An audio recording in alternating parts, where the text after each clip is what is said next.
താരം ത്വാഹ തിങ്കൾ നബിയെ പാടാം പുകളേ തീരം റൗല സുവനമിലണയാൻ കൊതിയാണഴകി.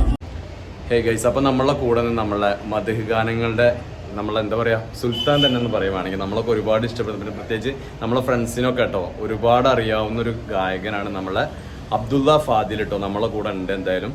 അപ്പോൾ അബ്ദുള്ള ഫാദിൽ നമ്മളെ സബ്സ്ക്രൈബേഴ്സിന് വേണ്ടി 2 വാക്കൊന്ന് പറയാം എന്തായാലും ആദ്യം. ഓക്കെ, സപ്പോർട്ട് ചെയ്യുന്നതാണ്. അപ്പോൾ എന്തായാലും നല്ല ഒട്ടനവധി പാട്ടുകൾ നമ്മളൊക്കെ കേട്ടു. മദ്ഹ് ഗാനങ്ങൾ ഇപ്പോൾ സീസൺ ആയല്ലോ അല്ലേ, നബിദിനത്തിന്റെ സീസണിൽ ഈ സീസണിൽ ഏതെങ്കിലും വരുന്നുണ്ടോ സോങ്?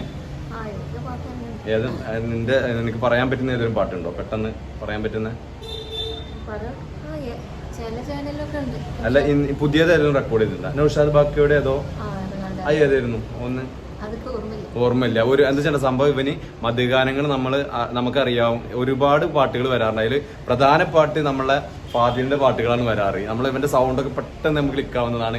നമ്മളൊക്കെ നബിദിനത്തിനൊക്കെ റാലിയിലൊക്കെ പോകും ഇവന്റെ പാട്ട് ഇട്ടിട്ടാണ്. അപ്പൊ നമ്മൾ അങ്ങനത്തെ ഒരു കലാകാരനെ നമ്മളിന്ന് പരിചയപ്പെടുത്തുന്നത്. അപ്പൊ ഫാദിൽ എന്തായാലും നമുക്ക് വേണ്ടിയിട്ട് ഏതെങ്കിലും ഒരു പാട്ട് ഒരു 4 വരി മതി.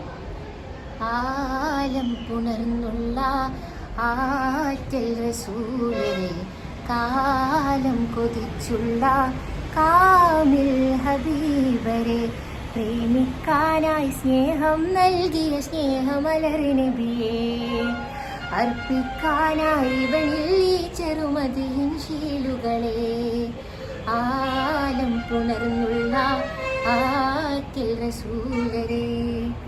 ഇപ്പൊ എന്തായാലും നമ്മളെ ഫാദിലിന്റെ പാട്ട് ഉഷാറായിട്ടാണ്. എല്ലാവരും നമ്മളെ പിന്നെ ഫാദിലിനെ സപ്പോർട്ട് ചെയ്യണ പോലെ നമ്മളും കൂടി സപ്പോർട്ട് ചെയ്യട്ടെ. നമ്മൾ ഇത്രയും കലാകാരന്മാരൊക്കെ ഞാൻ പരിചയപ്പെടുത്താറുണ്ട്. ആ കൂട്ടത്തിൽ നമ്മൾ കണ്ടുമുട്ടിയതാണ്. പിന്നെ അപ്പൊ എന്തായാലും ഒരുപാട് താങ്ക്സ് ഉണ്ട് കേട്ടോ നമ്മളെ പിന്നെ ചാനലിൽ നമ്മളെ സബ്സ്ക്രൈബേഴ്സിന് വേണ്ടി 2 പേര് പാട്ട് പാടിയാണ്. ഓക്കെ, നമ്മൾ ഇൻഷാ അല്ലാഹ് ഇനി കാണുന്നതാണ്.